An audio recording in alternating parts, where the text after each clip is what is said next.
ഇരിക്കു ശരത്ത്.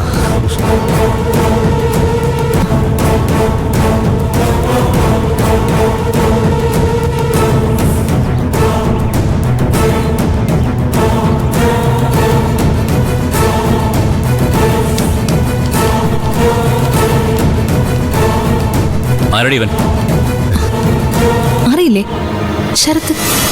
ആളാരാണെന്ന് എനിക്ക് മനസ്സിലായി. നീയും ഇവനും തമ്മിലുള്ള ബന്ധം എനിക്ക് മനസ്സിലാവാത്തത്. നിങ്ങൾക്ക് എന്ത് വേണമെങ്കിലും വിചാരിക്കാം. ഞാൻ എന്നൊരു സ്ഥലം വരെ പോയിരുന്നു. അവിടുന്ന് തിരിച്ചു വരാൻ എനിക്കൊരു കൂട്ട് വേണമെന്ന് തോന്നി. നിങ്ങളെ വിളിച്ചാൽ ഒരിക്കലും വന്ന് കൂട്ടിക്കൊണ്ട് വരാനൊന്നും പോകുന്നില്ലല്ലോ. അതുകൊണ്ട് ഞാൻ ശരത്തിനെ വിളിക്കേണ്ട താമസം സന്തോഷത്തോടെ ശരത്ത് വന്ന് എന്നെ ഇവിടെ കൊണ്ടുവന്നാക്കി. ഇതൊന്നും ഇവിടെ പറ്റത്തില്ല. ശരത്ത് പൊയ്ക്കോ, ഇതിനുള്ള മറുപടി ഞാൻ കൊടുത്തോളാം.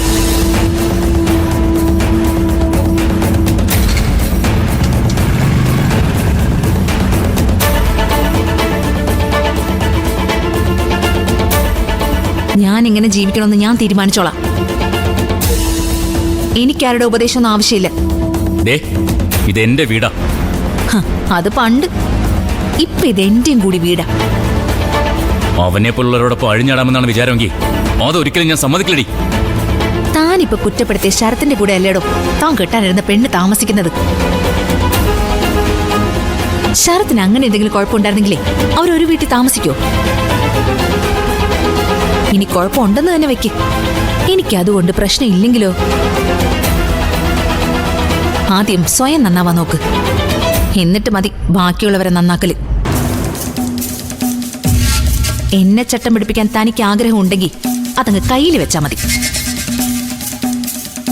കല്യാണ രാത്രി പഴയ കാമുകിയെ കാണാൻ പോയ തനിക്ക് എന്നെ ഉപദേശിക്കാൻ ഒരു യോഗ്യതയില്ല. മനസ്സിലായോ?